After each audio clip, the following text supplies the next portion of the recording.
Queria dar as boas-vindas a todas e a todos ao nosso seminário permanente do SIX Nova. Queria dar em especial as boas-vindas à Francesca Poggi, que vai fazer a apresentação de hoje. A Francesca é investigadora integrada do Grupo de Investigação 3 do SIX Nova, é doutorada em Geografia e Planeamento Territorial pela Universidade Nova de Lisboa e tem trabalhado em temas de desenvolvimento sustentável com enfoque nas energias renováveis e eficiência energética. A Francesca é também um membro muito ativo do nosso Urban Studies Knowledge Hub e vem hoje apresentar Transição Energética à escala do município, uma visão estratégica de base local, que esta apresentação remete para um artigo que a Francesca publicou em 2020 com a professora Ana Firmino e com o Miguel Amado, na prestigiada Land Use Policy, e que ganhou, ou com o qual ganhou, o prémio de publicação SIX Nova de 2020, e aproveito para dar os parabéns publicamente à Francesca por ter ganho este prémio no âmbito do RG3. Com esta publicação, eu coloquei o link para a publicação que está em acesso aberto no chat, podem consultar se quiserem, e vou desde já passar então a palavra à Francesca para fazer a sua apresentação. A Francesca irá falar durante cerca de 20 minutos, com uns minutos de tolerância. Desculpem. E depois passaremos então ao debate e agradeço desde já a todos as questões e comentários. Francesca. Muito obrigada, Patrícia. Vou aqui já partilhar a tela com a apresentação. Começando do fim, obviamente. Estão já a ver a capa? Muito obrigada, então, a todos por estar presente, agradecendo também o SIX Nova por essa oportunidade que dá a nós investigadores de poder partilhar um pouco do nosso trabalho e torná-lo visível. O tema que trago hoje, como a Patrícia disse, tem ligação direta com o artigo que foi publicado em 2020, mas no fundo também é um trabalho que já vem dos anos anteriores e que ainda vai ser projetado no futuro. E, portanto, é um trabalho que foca na transição energética, mas uma transição energética tratada à escala do município através de uma estratégia de base local. E, portanto, com essa apresentação é que eu vou enquadrar esse tema, explicar um pouco as metodologias, ferramentas e os resultados que estamos a ter com esta investigação. E vou começar com um enquadramento de síntese sobre o tema da energia, que é muito relevante, falando especialmente das suas transversalidades, as problemáticas e as consequências. Por que é tão interessante estudar a energia? Porque a energia, a meu ver, tem realmente uma transversalidade com muitas temáticas, o que faz como seja possível interligar com questões desde as cidades, o desenvolvimento urbano, o crescimento demográfico, portanto também as sociedades, as questões sociais, a satisfação das novas exigências, só pensando na questão da globalização, as novas tecnologias, dinâmicas de desenvolvimento que estamos a ter, os problemas ambientais e, portanto, a ligação direta com as alterações climáticas, e isto tudo, portanto, interliga-se com a grande questão dos consumos de energia, que nos permite realmente de abrir o olhar a várias temáticas, todas elas interligadas. Claro que estas transversalidades depois convergem para problemáticas. E são problemáticas muito graves, são problemáticas todas elas que se interligam com o atual sistema energético. O atual sistema energético que apresenta hoje um modelo ainda muito insustentável. E todos nós sabemos, né, estas questões da dependência energética do exterior, o facto de ele se basear ainda, na maioria, em recursos limitados, os efeitos na poluição do ar, da água e dos solos, e por fim, mas não por último, a questão das emissões de gás com efeito de estufa, que depois tem, obviamente, todos os outros efeitos e impactos, que ainda aumentam a transversalidade. E, portanto, nessas questões todas, temos aquelas que são as consequências. Portanto, eu aqui gosto muito de uma frase do Robert Laughlin, que no seu livro Energia para o Futuro ele escreve, e que acho que representa muito bem o momento em que estamos. Ou seja, pensarmos que um declínio ou eventual exaustão dos combustíveis fósseis, no fundo é com a chegada do inverno para um povo que somente conhecia o verão. Este povo é a nossa sociedade. É uma nossa sociedade que, nas últimas décadas, no último século, não é? Habituou-se a padrões de consumo de energia e de produção que já não podem ser mantidos como estão, e ao mesmo tempo têm de interligar com aquelas que são consequências de tudo o que foi feito no passado e que não podemos repetir no futuro. Porque as consequências desta questão da queima dos combustíveis fósseis, que é realmente aqui um tema muito importante, tem repercussões à escala global. E também esta parte é bastante interessante em termos de pesquisa e de investigação, porque abre a questão do aquecimento global, não é? Com todos os seus impactos que acarreta, a questão da subida do nível do mar, também diretamente interligado, e que, por sua vez, depois vai para a destruição dos ecossistemas, a perda do equilíbrio, não é, que se cria no nosso ambiente, na natureza, e que, por sua vez, também liga-se com a perda da biodiversidade. Estas duas vertentes são diretamente interligadas, para ir também à degradação do solo, que tem também os seus impactos na produção de alimentos, e ainda nesse quadro não podemos não mencionar os efeitos na saúde pública, a pobreza energética, que também se interliga com as questões próprias da saúde, as crises económicas e o quadro de insegurança energética que, com pena minha, realmente hoje estamos a viver e nunca mais quanto hoje. Portanto, desde a questão das problemáticas que nos permite realmente, através da energia, de ir abordar diferentes temáticas, também através das suas consequências, existe aqui um grande desafio, que é trabalhar na transição energética como uma das possíveis caminhos que possa contribuir a resolver alguns destes problemas, ou pelo menos tentar encontrar respostas que possam mitigar. E voltando aqui um pouco a mostrar um mapa que eu apresento muito aos meus alunos para entender a importância da transição energética e que tem atualidade pelo momento que estamos a viver, mas não é um mapa que foi escolhido de propósito por causa do momento, é um mapa que já foi elaborado em 2009 e é um mapa que para mim tem bastante relevância para explicar de forma de síntese que existe aquela que é uma geografia da dependência energética. E, portanto, a transição energética, na realidade, tem muita importância em termos ambientais, em termos sociais, mas também em termos económicos. Aliás, muito possivelmente a questão económica, nós sabemos que é um pouco o lado escuro, não é, deste tipo de desenvolvimento, está por trás de tudo, a economia, e realmente neste mapa nós podemos ver como existe um quadro de instabilidade, de dependência, de cenários não em balanço. Portanto, este quadro remete, faz a ponte para aquilo que foram as respostas globais. Porque, na verdade, a questão da energia em si e de todos os seus problemas é uma questão que já vem do passado, é uma preocupação que até podemos, digamos, dar como referência, como marco de evento que possa ter sido focado sobre as consequências da energia naquilo que foi o protocolo de Kyoto. Portanto, já estamos a falar 30 anos atrás, quase, mas na realidade em Kyoto é que, pela primeira vez, o mundo percebeu que o caminho tinha aqui realmente algo muito perigoso pela frente e foram individuadas, identificadas emissões de gases de efeito estufas, especialmente relacionadas com os consumos e a queima de combustíveis fósseis, que foram apontados realmente para o problema a resolver.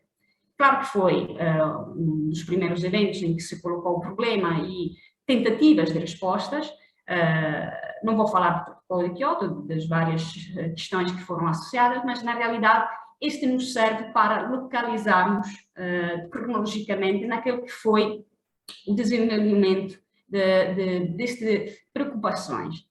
e que desde Kyoto, em que na realidade já se começou a criar o objetivo de ter metas nacionais, que na altura foram metas mais para alguns países, não para uma escala mais global, tanto que os países em desenvolvimento, como a China, e ainda não foram obrigadas a entrar neste pacto, já mais recentemente, em Paris, em 2015, o quadro mudou completamente.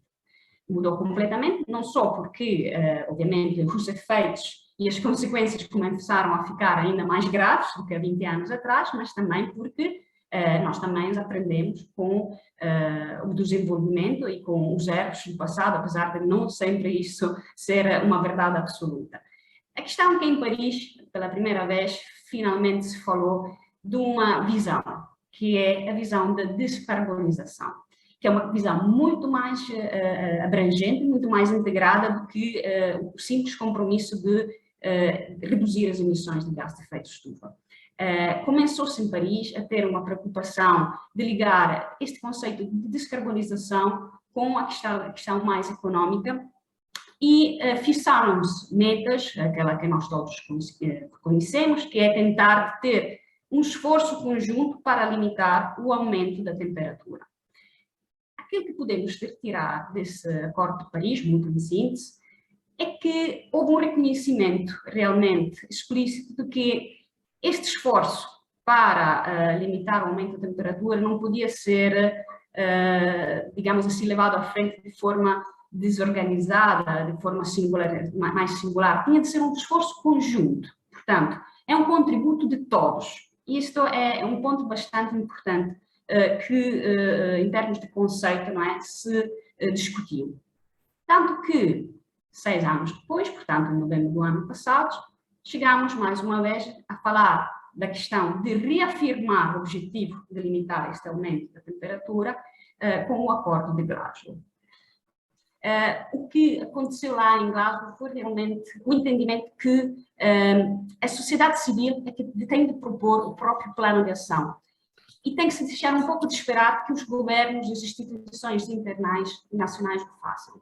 E acho que este ponto é muito importante, porque há este reconhecimento, então, que é mais para a escala local que este assunto da energia e da própria transição tem que ser abordado. Portanto, daí a relevância de começar a falar dos territórios em transição. E nessa questão dos territórios é que temos um contexto que é facilmente delimitável em termos espacial e que é determinado de uma realidade que todos nós conhecemos, ou seja, 82% do consumo de energia é nas cidades, e são elas próprias, portanto, as áreas urbanas, que têm a responsabilidade de mais de 70% dos gases de efeito de estufa. E apesar de ser realmente nas cidades que a maioria dos esforços foram concentrados, daí que temos a questão das smart cities, da digitalização e assim por diante, há uma realidade que tem sido um pouco deixada de lado, mas que vai ganhar realmente muita importância naquilo que é o desenvolvimento para o futuro, e que é a realidade do espaço rural. Por quê? Porque o espaço rural, além de ser um território caracterizado para baixa densidade, portanto, com consumos de energia por si próprio, por natureza, reduzidos, é também onde temos o maior potencial de aproveitamento dos recursos renováveis. Daí, portanto, que nesse enquadramento já temos no território duas entidades perfeitamente delimitadas: as áreas urbanas, responsáveis para o consumo, e o espaço rural, que é um possível produtor de energia verde. E, portanto, a relação energia e território é aquela relação que tem uma perspectiva geográfica e de fluxo, que, no fundo, nos remete para uma necessidade urgente de articular este tema global com as próprias realidades locais. Isto abre, no fundo, aquele que são as hipóteses da presente investigação, que, no fundo, aponta para a questão de poder ser possível realmente planear esse território como um todo, energeticamente equilibrado, com base, claramente, nos instrumentos de planeamento que estão em vigor e sempre tendo em conta a sustentabilidade. Abrindo por si própria duas grandes questões, que é se é realmente possível alcançar um balanço energético, que é o que chamam net zero, e que, no fundo, prevê baixarmos os consumos no urbano para depois balançar com a produção verde no rural, e qual é que é o processo de planeamento à escala do município que possa tornar possível concretizar esta visão. Claro que quando se fala de planeamento de energias renováveis, estamos mais no espaço rural, temos vários parâmetros a ter em conta, o facto de ser em pequena escala, em grande escala. Aqui o ponto realmente muito importante desse processo é ter uma análise, um diagnóstico, uma síntese muito bem desenvolvidos, porque, como eu sempre digo, eu sou a favor do renovável, das energias renováveis, mas existem também lados escuros que têm muitos impactos, sobretudo na perda de diversidade, nas paisagens, e, portanto, tem de ser sempre tratado com um processo que seja muito integrado na própria forma de planear este espaço. E, por outro lado, também temos de promover a eficiência energética, mas sem estarmos a considerar apenas a escala do edifício, que é onde mais conhecemos que há esta aplicação, mas sim podermos ir à escala do município em si, portanto, ir até as formas urbanas, as morfologias, a questão das infraestruturas e o próprio modelo territorial. No fundo, o que é que aqui está em jogo é uma visão estratégica. E esta visão estratégica que se desenha nessa investigação é que possa existir, portanto, um balanço energético net zero que conduza ao desenvolvimento da escala municipal e que tem uma equação muito simples. Temos que promover mais energias renováveis, possivelmente no espaço rural, mas não só, e depois vamos ver o porquê, e temos de reduzir os consumos, como? Através da promoção da eficiência energética. Portanto, acho que aqui a parte mais interessante realmente é este conceito de dar forma à transição energética. E é aquilo que se revertiu no artigo que a Patrícia mencionou e que tem aqui no bate-papo o link para depois convidar-vos para poder ler. E é um artigo do qual eu vou brevemente explicar aqui o método, porque nesse artigo basicamente apresentou-se a importância de criarmos cenários de transição. Claro que estes cenários são dirigidos à escala do município, que é aquela escala que nos permite mais de ter capacidade de implementação política e também do lado dos investidores, do público, do privado. É uma metodologia que em si trabalha com uma base de dados espaciais e dados estatísticos e processa através de sistemas de informação geográfica. O workflow, depois eu não vou entrar nos pormenores, mas é um workflow clássico de correlação, classificação, overlapping e análise. A questão é que esta metodologia depois permite de ter elaboração de modelos descritivos, que são o que eu vou apresentar a seguir. Os modelos descritivos, no fundo, descrevem qual é a forma de energia, do consumo de energia num território, qual é o seu potencial em termos de produção de energia em todos os diferentes recursos disponíveis e qual é o modelo existente de produção, se existe, até o dia. Para exemplificar, os principais materiais e ferramentas são algo que foram escolhidos de forma a poder depois o método ser replicável. Portanto, a ocupação do solo pode ser aqui em Portugal através da COS, mas depois temos também os dados de Copérnico, se trabalhássemos num outro país diferente de Portugal. Aqui é na Digiti do território que podemos ter acesso a esta informação que é extremamente útil para criar este tipo de mapas. Depois, obviamente, a informação estatística e, portanto, a base geográfica de referenciação, a GRPI, do INE. E, por fim, lá está, como ferramenta que tem sido mais utilizada, é o SIG.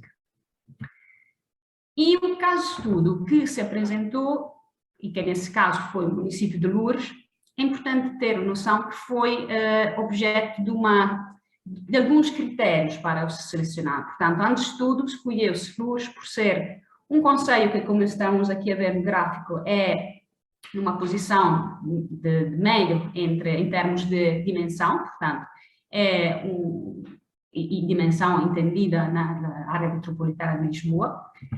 É um concelho que também tem uma certa heterogeneidade em termos de uso urbano e uso rural, que é interessante, né, para poder estudar, portanto, um contexto que seja diferenciado, não seja só rural ou só urbano, e também, obviamente, em termos de densidade, que tenha alguma algum gradiente. Em Loures, então, o gradiente é muito evidente. Na parte sul do concelho, onde temos mais densidade, temos as atividades econômicas, temos a ligação com Lisboa, e a parte norte do concelho, que é mais com características rurais. Portanto, o grande interesse de Loures em si é de podermos estar a trabalhar um concelho que é urbano na sua parte sul, mais ao pé do Tejo, e é realmente com características rurais na parte mais a norte.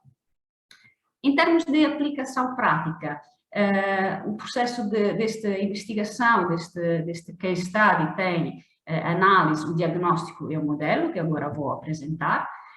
O ponto de partida, obviamente, é entendermos a situação de referência. Aqui, com um mapa mais em pormenor, conseguimos perceber bem onde é que temos os territórios artificializados e as partes mais relacionadas com a atividade agrícola, agroflorestal e as próprias florestas. E, por outro lado, este gráfico aqui, que nos remete àquilo que é as tendências da produção de energia renovável no concelho desde 2011 até 2014, claramente. Os dados ainda mais atuais que a DG poderá nos fornecer serão ainda mais interessantes para ver se houve ainda um aumento da produção, mas eu julgo que sim. Agora, o que é evidente aqui em Loures é que a grande componente da energia produzida no município vem das eólicas. Ainda temos uma componente de fotovoltaico, entendido mesmo em terra, portanto centrais, e por fim ainda uma parte que seja da microprodução, que são os fotovoltaicos nos edifícios. Aqui rapidamente, para percebermos a dimensão da produção de energia existente em Loures, aqui temos a marca dos parques eólicos, que são estas bolinhas amarelas, e temos a marca das 3 centrais fotovoltaicas que temos, que é São Julião de Tojal, o Marle e o Olival da Quinta Nova. Depois nos dados aqui não vou explicar-vos, mas poderão ver no artigo. Porque depois a questão de perceber o que é que existe também é importantíssimo perceber o que é que ainda poderá ser implementado. E daí que começamos a ter estes modelos descritivos que falei na metodologia, em que, com base na análise do potencial solar, com base no potencial eólico, é possível ir definir no território onde é que ainda poderemos instalar mais recursos para explorar este tipo de energia. O mesmo tem que ser feito com a questão da biomassa. É possível ou não termos a possibilidade de instalar uma central de biomassa, a mini hídrica, que também tem o seu pequeno contributo potencial, não é? Nesse mix que tem que ser criado, as hectares e os IRCU, que também podem ter aproveitamento de energia renovável. Por outro lado, também é importante perceber como é que a energia é consumida e, portanto, quais são as atividades que num concelho consomem mais e, portanto, em Loures, dada a sua natureza também de ser um concelho mais vocacionado à indústria, é a indústria realmente que tem o 43% de consumo. Mas a seguir depois temos a parte do não doméstico e, por fim, também o doméstico, e os outros ficam de forma mais residual, mas ainda presente. O que interessa é que, desde esta pequena bola, digamos, com as percentuais, nós podemos espacializar este consumo através da COS e criar, portanto, mapas que nos dizem onde é que temos o maior consumo de energia, em termos das atividades, que é esta aqui à esquerda, e em termos da parte da habitação, portanto, que é importantíssimo por causa depois de possíveis políticas que sejam para a reabilitação e promoção da eficiência energética na habitação. Destas análises tem de haver um diagnóstico. E o diagnóstico em termos de balanço energético, no caso específico de Loures, nos revela que, neste momento, a contribuição destes parques eólicos e centrais fotovoltaicas ainda poderia, já por si, balançar alguns conjuntos de usos. Por exemplo, com 586 gigavolt que estão a ser produzidos, por exemplo, já seria possível balançar a parte dos escritórios e da habitação, mais algum consumo residual, ou ainda fazer outras composições. Quer dizer que se nós com pouco ainda pudéssemos aumentar a produção de energia verde, chegaríamos a um momento em que o próprio concelho conseguia ser autossuficiente. Esta é uma visão. Claro que é difícil lá chegarmos, mas permite traçar o caminho. E, portanto, nessa visão de síntese, através do mapeamento, conseguimos começar a direcionar os instrumentos de gestão de planeamento para localizar, planear melhor o território. Claro que isto passa através de modelos. Este aqui é um modelo esquemático, mas que representa um modelo para uma luz net zero, onde temos locais no concelho onde podemos aumentar a produção de energia renovável e outros bem delimitados onde temos de reduzir os consumos. Isto, obviamente, sendo planeamento até estratégico, passa por algumas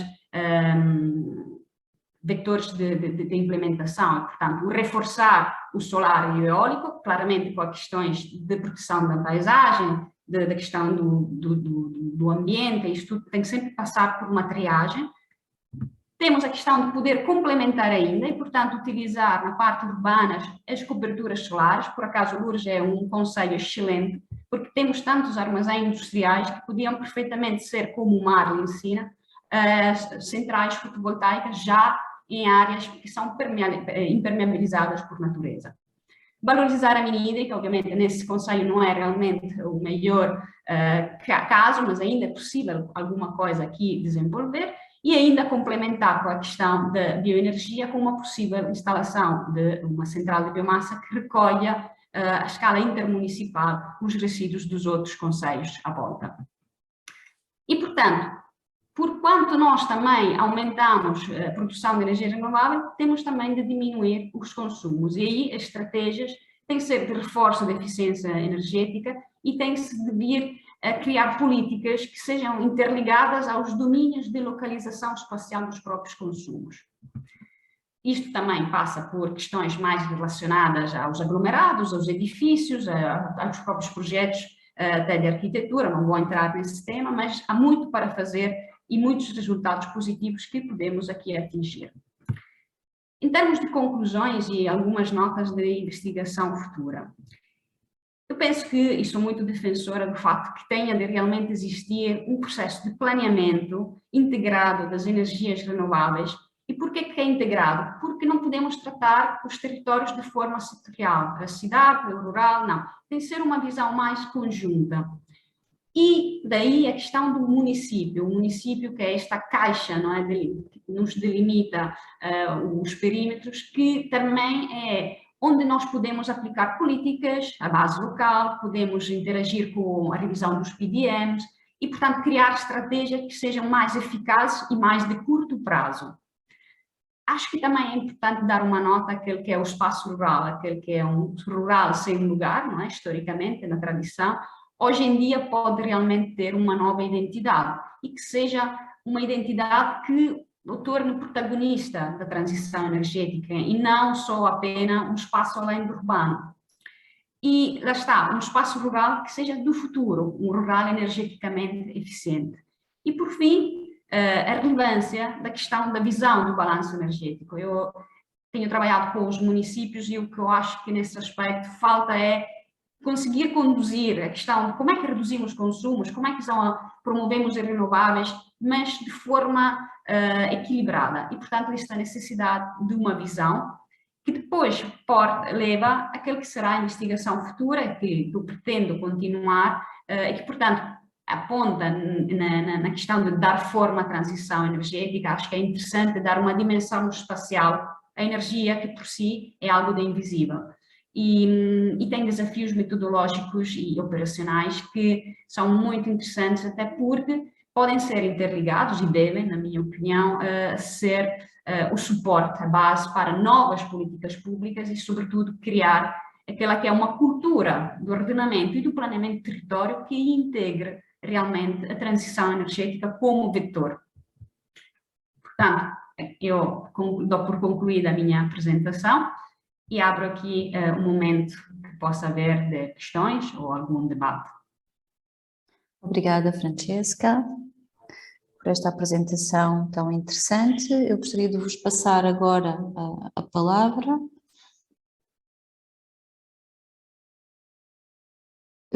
Eu tenho, à partida, posso fazer aqui uma questão à Francesca para iniciar, e depois tenho a certeza que outras seguirão. Francesca, a minha questão, a minha dúvida, não é uma questão, talvez seja mais uma provocação do que propriamente uma questão. Tem que ver com esta ideia da escala do município. Não é? Eu percebo o interesse da escala do município no sentido em que politicamente, não é? Temos um interlocutor direto com quem podemos, não é? Temos um espaço delimitado, temos uma população específica, mas será que não seria mais interessante, não é? E foi o que me fez pensar esta última parte da tua apresentação, é que os municípios em Portugal, e tu ali falas de Loures, e obviamente quando pensamos em Loures pensamos imediatamente em área metropolitana, não é? E para o caso, sobretudo, das áreas metropolitanas, se não seria, que também são figuras políticas, sobretudo, não é? Mas em que não existe, como todos sabemos, não tem poder de atuação, quase, não é? São quase que consultoras, mas será que não seria mais interessante pensar à escala da metrópole, propriamente, não é? Do que propriamente do município? Será que não teríamos mais... não sei, mais sinergias interessantes e uma melhor transição também do rural para o urbano, não é? Não, essa questão da escala é realmente algo que fascina muito, porque nós temos de encontrar um compromisso entre aquele que é feito e aquele que pode ser feito. O município foi a escala de partida por questões de ser realmente uma oportunidade, a fase da revisão dos PDM em curso em muitos municípios, e haver uma grande vontade política hoje em dia de integrar esta temática. E nada inviabiliza que realmente possa-se depois dessa abordagem ser transposta para a escala, por exemplo, da região urbana, da escala metropolitana, porque no fundo os pressupostos, os materiais com os quais trabalha, são materiais que têm uma abrangência espacial que nós podemos perfeitamente definir. Não iria propor, se calhar, a questão de um balanço energético à escala de uma nação, para já. Apesar que, no fundo, é este o objetivo para o qual todos estamos a concorrer, que os próprios países possam ser autónomos. Isto penso que será o sonho, né, que se fala de poder acontecer e acabarmos com aquelas questões de dependência energética. Mas voltando aqui à nossa escada, o município, lá está, funciona muito bem nessa abordagem porque nos permite de delimitar logo um quadro de análise, diagnóstico, ter interlocutores, como perfeitamente disse, ter participação pública e envolver também stakeholders. Mas isto não inviabiliza que possamos alargar a escala e poder abranger intermunicipalidade, regiões, isto sim. Claro que neste processo existe também uma componente que tem a ver com as pessoas, que têm que ser sensibilizadas. Então, não só os políticos, mas também as próprias pessoas normais é que têm de ser envolvidas nesse discurso, porque muito, sobretudo da parte dos consumos de energia, depende de nós próprios, em cada dia, nas nossas casas, nos nossos comportamentos, é um pouco como em tudo, com a sustentabilidade também, verifica-se muito essa questão. Obrigada. Eu vejo que a Teresa tem uma questão e depois a Dalila. Teresa. Francesca, obrigada pela apresentação, foi super bem estruturada e muito interessante. E eu fiquei com a mesma questão com a Patrícia, pensei, isto ao município é muito interessante e tu para Loures tens um caso paradigmático porque tens vários usos, não é? Portanto todos eles estão a competir para o mesmo fim, mas imagina que vais para um local de baixa densidade demográfica, com pouca atividade industrial, que infelizmente é muito o nosso interior. Como é que tu vês isto depois a complementar umas coisas com as outras? Eu quase estava a pensar nisto quase a nível mais intermunicipal, não tanto metropolitano, se calhar, mas intermunicipal, em vários municípios convergem para os mais rurais para os mais urbanos, e não só dentro do município. O que é que... É assim, Loures, por acaso, foi só um dos casos de estudo que foi abordado e foi escolhido por ter essa situação de referência de já existir alguma produção e ter heterogeneidade entre urbano e rural. Mas também há outro caso que nós estudamos, eu, o professor Miguel Amado, a professora Ana Firmino, que foi o Conselho de Arraiolos. E aí um cenário completamente diferente. O método foi o mesmo, mas estávamos num concelho predominantemente rural, com baixíssimas densidades e sem nenhum recurso renovável instalado nem pensado. Esta abordagem ocorreu em 2015, quando se foi desenvolvido o case study de Arraiolos, e em 2018 saiu uma alteração do PDM que já integra a questão de poder-se pensar num fotovoltaico dentro, como um uso do solo. Claro que a questão, volto sempre a dizer, eu, o fotovoltaico, estou sempre com muitos receios, porque tenho uma experiência de alguns projetos em Algarve e já surgem fotovoltaicos, pares fotovoltaicos no meio das oliveiras e estamos a ter impactos nas paisagens que são muito relevantes e para não falarmos dos solos que perdem completamente a possibilidade de produzir alimentos e perdem as suas características ecológicas, sem nem colocarmos em causa a biodiversidade. Mas a verdade é que se nós queremos realmente ter uma transição energética que seja eficiente, nós vamos ter de ir a todos os recursos possíveis e imagináveis e temos de ter um mix. Ainda mais porque os carros elétricos, está cada vez mais a sociedade desenvolver-se para um rumo que, se não for suportado por uma transição a nível da produção, também não vai dar resultados positivos, porque não vale a pena, nós sabemos, colocarmos um carro elétrico se depois temos a central de carvão a alimentar, apesar que foram fechadas duas, não é? Mas agora vamos ver se depois não temos que comprar energia na Espanha. Enfim. E diz uma coisa, tu falas aqui muito das energias renováveis, que é óbvio, e energia nuclear.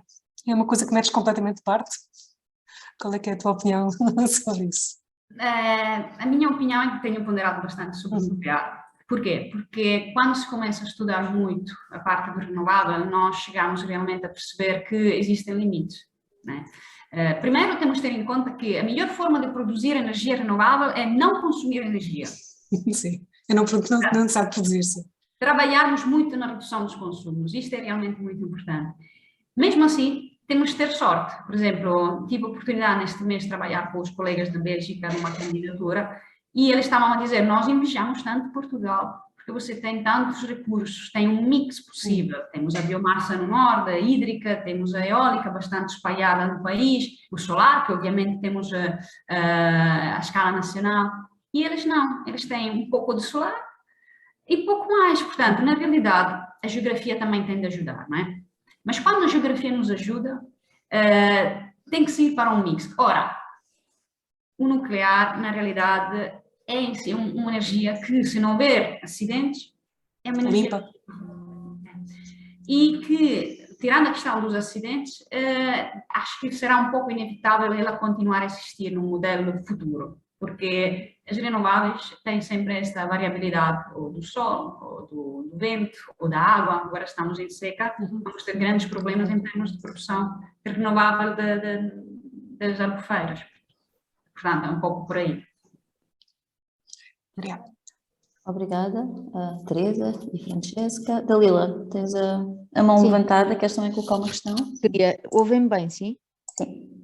Francesca, muito obrigada pela sua excelente apresentação. Há pouco falava-me, as questões iam no sentido da escala municipal, intermunicipal. A minha vai um bocadinho além e peço-lhe se calhar mais a sua sensibilidade enquanto investigadora nesta temática.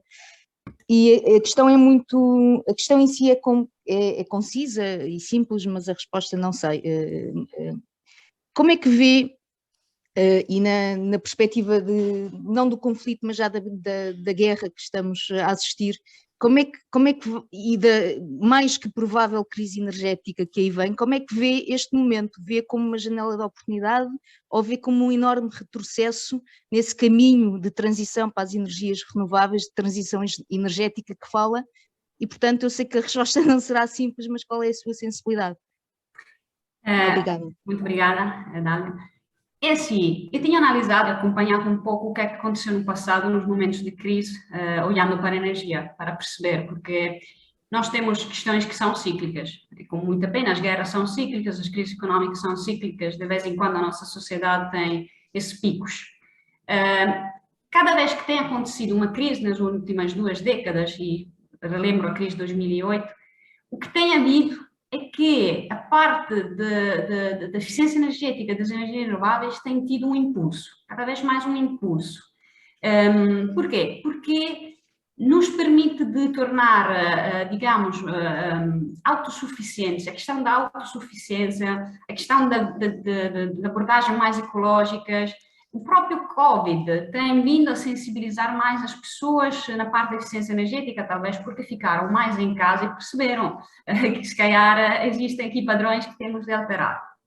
Ora, em relação ao que está a acontecer hoje em dia com a Rússia, nós temos que pensar uma coisa, que é cerca de 40% do gás consumido na Europa provém da Rússia e 20% dele passa na Ucrânia. Portanto, o que é que isto nos diz?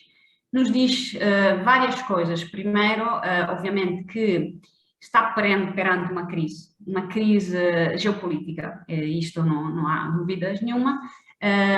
Está perante uma crise económica. Eu só para citar, na Itália, a minha avó teve um aumento da conta de gás de 300 para 600 euros por mês, por 600 euros por mês. Estamos a falar de pessoas normais que estão a vir duplicar as próprias contas. Portugal, nesse aspecto, está um bocadinho mais salvaguardado, até porque não está diretamente ligado à Rússia, mas o nosso gás, aquele pouco, porque ainda temos muita bilha, não é?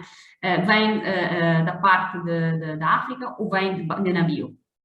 Contudo, isto vamos ter tempos muito difíceis e espero, na realidade, que estes tempos possam acelerar a transição energética. E tenho quase certeza que, passado este momento de crise, onde agora o importante é recolocar a democracia, recolocar a liberdade dos países, espero que, mais uma vez, haja um impulso, porque não podemos sermos dependentes, como estamos hoje em dia, dessas questões que até à escala internacional vinculam os próprios países todos.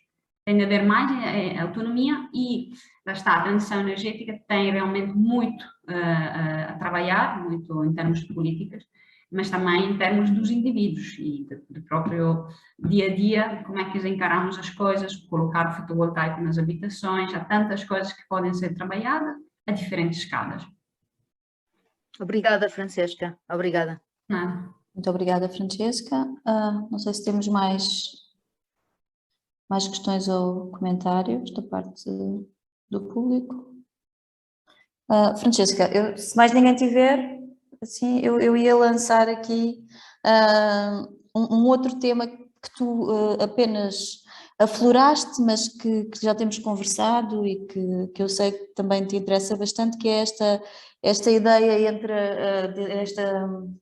ligação entre a questão da pobreza e a questão da energia, não é?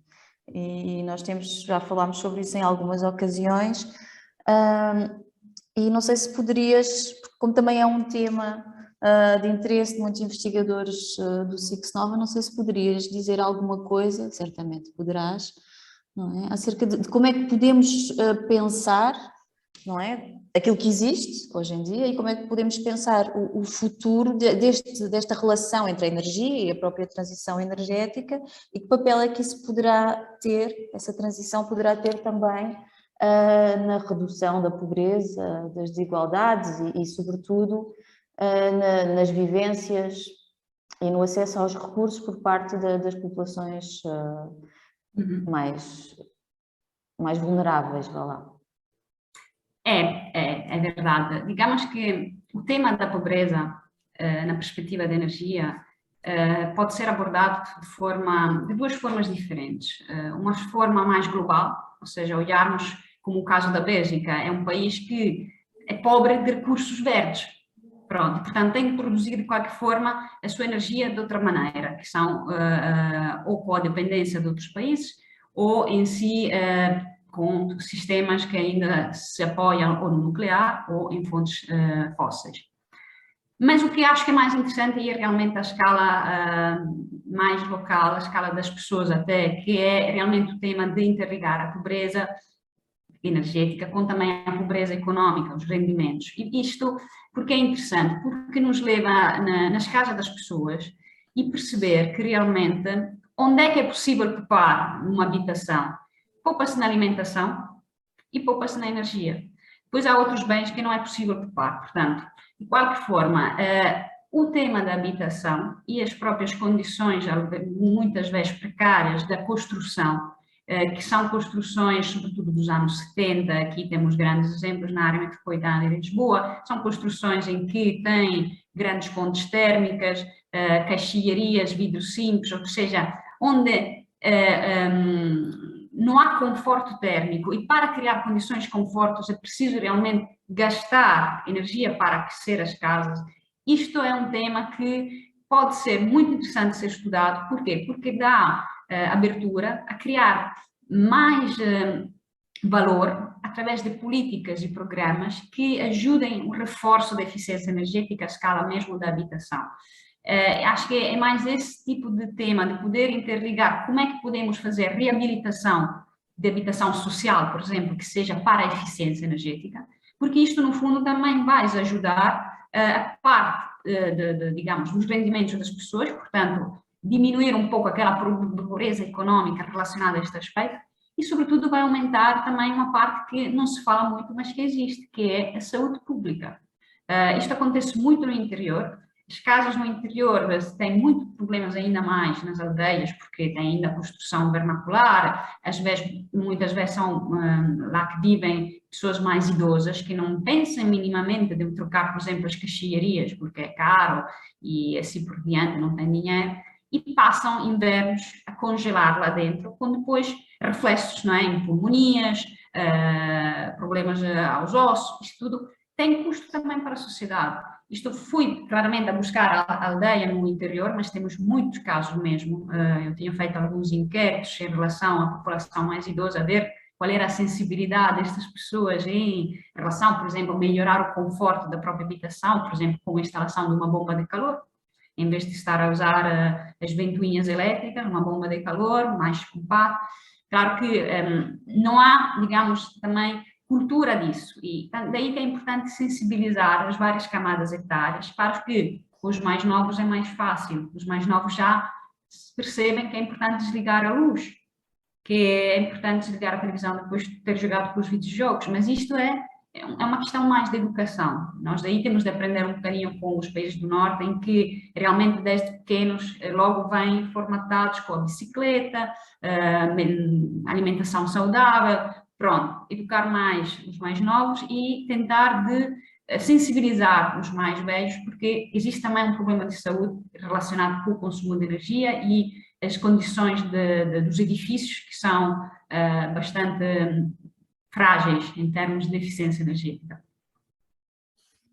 É mais nessa perspectiva que tenho realmente interesse. Obrigada. Patrícia, posso? Sim, sim. Bom, Francesca, agora, isto foi mesmo uma provocação para o projeto que nós queremos agora propor à FCT. E, portanto, aqui a minha questão vai ser, como é que tu vês o planeamento verde? Portanto, a plantação de árvores, mais áreas verdes, paredes verdes, os telhados verdes, como é que isso pode contribuir, então, de facto, para, neste caso, para diminuir a pobreza energética ou, eventualmente, melhorar a eficiência de outro tipo de situações, que não são pobreza, mas reduzir a desperdício, como é óbvio. É assim, vamos lá ver. O verde na cidade é um elemento-chave em termos bioclimáticos, por várias razões. Primeiro, obviamente, cria ambientes mais agradáveis e, portanto, mesmo que haja uma pobreza económica, a pessoa está mais feliz. Portanto, tem ambientes, pelo menos, que não custa nada ir ao jardim e estar bem. Mas tirando essa questão assim, digamos que existe uma grande função que as paredes verdes, coberturas verdes e aumentar o verde no ambiente construído dá. E tem a ver com a ilha de calor, realmente, a ilha de calor. Porque, vamos lá ver, o consumo de energia, às vezes é um erro pensar, é só no inverno, quando temos de aquecer as casas, que consumimos energia. Não. Na realidade, ainda mais no verão, quando temos de arrefecer, portanto, as coberturas verdes e as paredes verdes é que podem dar muito contributo em termos de microclima. E, obviamente, se nós colocamos estes elementos, né, sobretudo nos locais mais afetados pela densidade, pela elevada densidade de edifícios, nós conseguimos, de qualquer forma, arrefecer o exterior, este espaço, diminuir, mitigar o efeito da ilha do calor, não é? E acabamos por beneficiar não só o próprio espaço público, que tem mais conforto, mas sobretudo também a parte dos próprios edifícios, o interior. Portanto, as coberturas verdes é algo que vejo aqui no ateliê onde eu trabalho, nós estamos a promover cada vez mais. Claro que há sempre o lado do promotor, não é? Do cliente que estorce um pouco o nariz por causa dos custos da manutenção. Mas do lado das câmaras, estamos a ser realmente incentivados a cada vez mais usar e propor coberturas verdes. Do lado das paredes verdes é preciso ter um pouco mais cuidado, porque a parede verde aqui, no contexto do clima português, tem que ser virada especialmente na parte sul, na parte norte, por causa da parte sul ser muito quente e termos a radiação solar a bater muito nas paredes verdes, portanto tem que ser objeto de um desenho urbano muito cuidadoso, mas pode dar realmente excelentes resultados e em termos globais ajudar aquele que é melhorar as condições de pobreza económica à escala de uma área urbana, à escala de uma cidade, portanto, mais nesses aspectos. Obrigada, Francisca. A ver se essa ideia se passa bem agora na FCT deste concurso. Obrigada, Francesca. Obrigada a todas e a todos pelas questões. Acho que foi um debate muito interessante e uma apresentação também excelente. Muito obrigada. Tem então ali, já estamos na nossa hora, não é? Tem então ali o link para o artigo da Francesca, da Ana Firmino e do Miguel Amado, que podem consultar em acesso aberto. E temos também... Não tem acesso aberto, Patrícia? Tá. Não é acesso aberto. Não é esta, não. Mas Como não? O Land Use Planning estava a achar estranho, mas... Mas eu acedi, olha, então... Estás, é porque eu acedi de VPN. casa e em casa consegui, por isso pensei... Só que tens a VPN ligada, de certeza. Deve ser a VPN. Ok, então desculpem, erro meu. Mas pronto, então, se alguém estiver interessado em ler, eu tenho a certeza que a Francesca poderá ceder o PDF, peço mesmo desculpa pelo erro, não sei mesmo. Acedi em casa de propósito para tentar perceber se alguém aceder ou não. Pronto, e então, só uma última informação sobre a sessão da próxima semana, não é? Do nosso seminário. Dia 4 será um seminário já no âmbito do RG4 e será pelo Rui Dias o contributo da informação geográfica gerada pelo cidadão para o reforço da cidadania e das relações de governança. Estudos preliminares. E pronto, conto com todas e com todos na próxima semana. E muito obrigada mais uma vez, Francesca. Obrigada, Francisca, pela partilha. Gostei muito. Boa tarde a todos. Boa tarde. Obrigada, boa tarde. Obrigada. Adeus.